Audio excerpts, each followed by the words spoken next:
Bonsoir à tous et bienvenue sur cette vidéo aujourd'hui portant sur la construction et l'analyse d'un diagramme ombre thermique. Alors tout d'abord, qu'est-ce qu'un diagramme ombre thermique et quelle est son utilité? Le diagramme ombre thermique est un graphique double servant à représenter des informations concernant la température et les précipitations d'une année en un lieu donné. Ce diagramme permet de déterminer le type de climat que nous rencontrons en un lieu.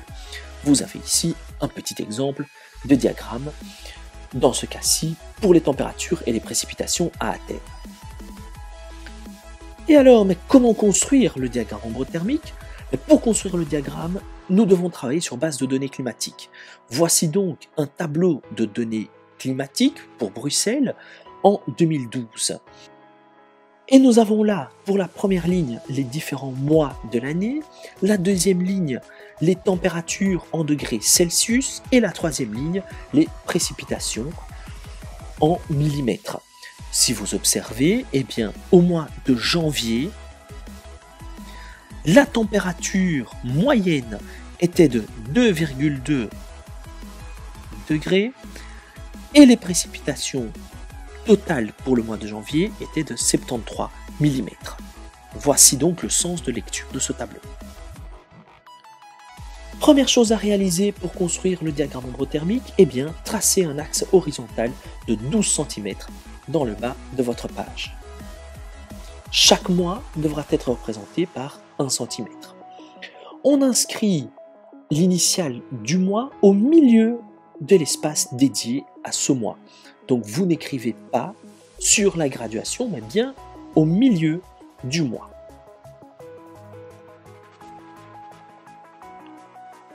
Ensuite, il va falloir tracer un axe vertical à gauche de votre diagramme. Celui-ci représente les températures en degrés Celsius, qu'il faudra nommer température en degrés Celsius, comme vous le voyez là. Ensuite, il faut tracer un axe vertical à droite qui représente les précipitations en millimètres, et celui-ci sera nommé précipitations en millimètres.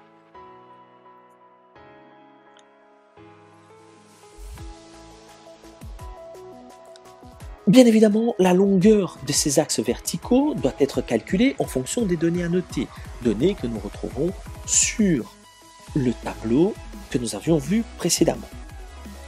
Pour graduer maintenant l'axe de gauche, donc celui des températures, utilisons dans ce cas-ci l'échelle suivante, 1 cm représentant 5 degrés. Attention, il est évident que d'autres échelles peuvent être utilisées. Les exemples, 1 cm pour 2 degrés ou encore 1 cm pour 10 degrés. Donc, n'oublions pas qu'il faut indiquer l'échelle utilisée. Et maintenant, nous pouvons graduer donc cet axe des températures suivant l'échelle que nous avions déterminée, c'est-à-dire 1 cm pour 5 degrés. Ici, je m'arrête à 35, histoire d'aller un peu plus haut. Ensuite, pour graduer l'axe des précipitations, il faut respecter la règle suivante, c'est-à-dire précipitation en millimètres est égale à 2 fois la température en degrés. Exemple, si vous avez utilisé l'échelle de 1 cm pour 5 degrés, alors l'échelle pour les précipitations devra être 1 cm pour 10 mm de précipitation. Nous graduons donc, sans oublier, comme vous voyez apparaître sur votre écran, d'indiquer l'échelle. Nous graduons alors notre axe suivant l'échelle 1 cm pour 10 mm de précipitation.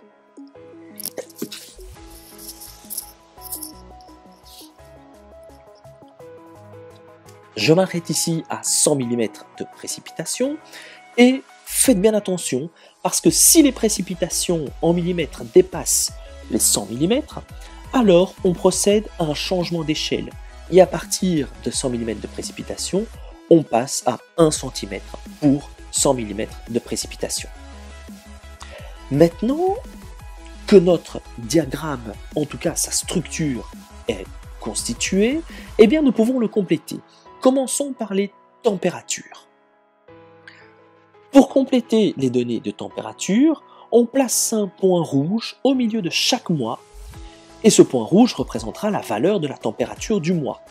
Alors pour notre échelle ici, c'est assez simple, donc si nous savons que 1 cm représente 5 degrés Celsius, eh bien pour le mois de janvier, dans le cas de nos données ici, nous avons une température à 2,2 degrés, on procède simplement à une règle de 3.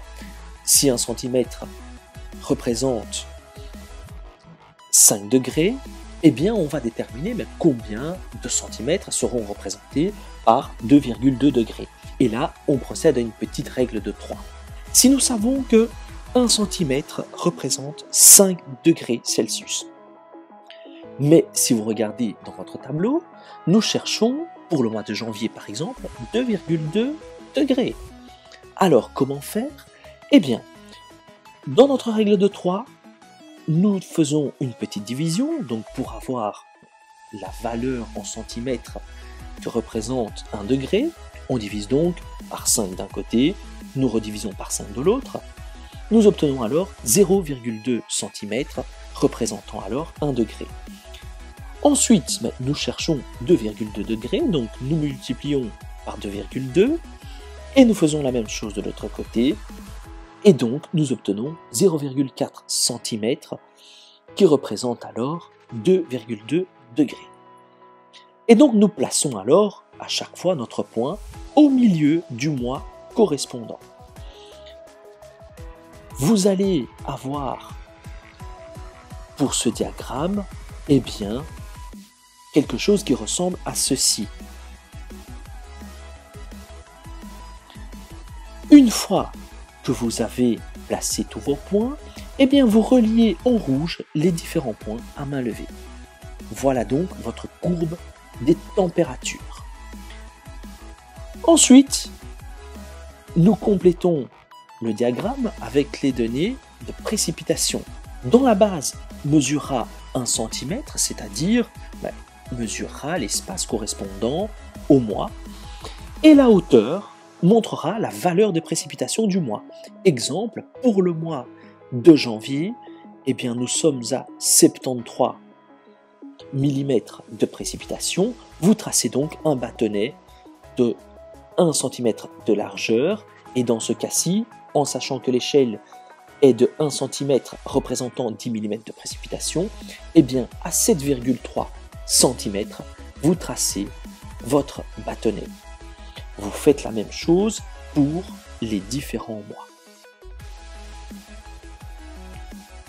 Voilà à quoi ressemble votre diagramme.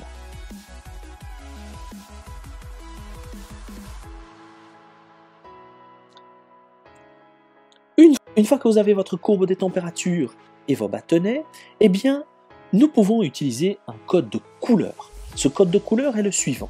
Vous allez colorier tous les bâtonnets inférieurs à la courbe de température en jaune. En bleu clair, vous mettrez tous les bâtonnets supérieurs à la courbe de température, mais qui sont inférieurs à 100 mm de précipitation. Et qu'en est-il pour les bâtonnets supérieurs à 100 mm de précipitation?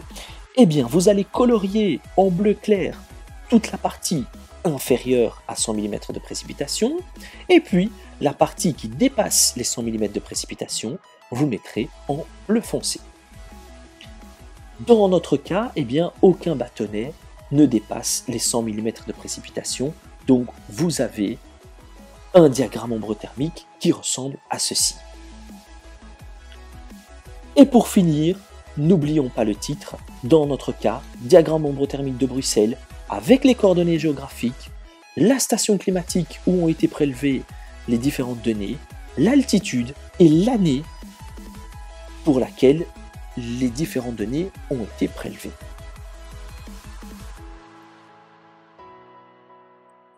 Une fois que nous avons construit notre diagramme ombre thermique, eh bien, nous pouvons analyser celui-ci afin de déterminer le type de climat rencontré dans le lieu étudié.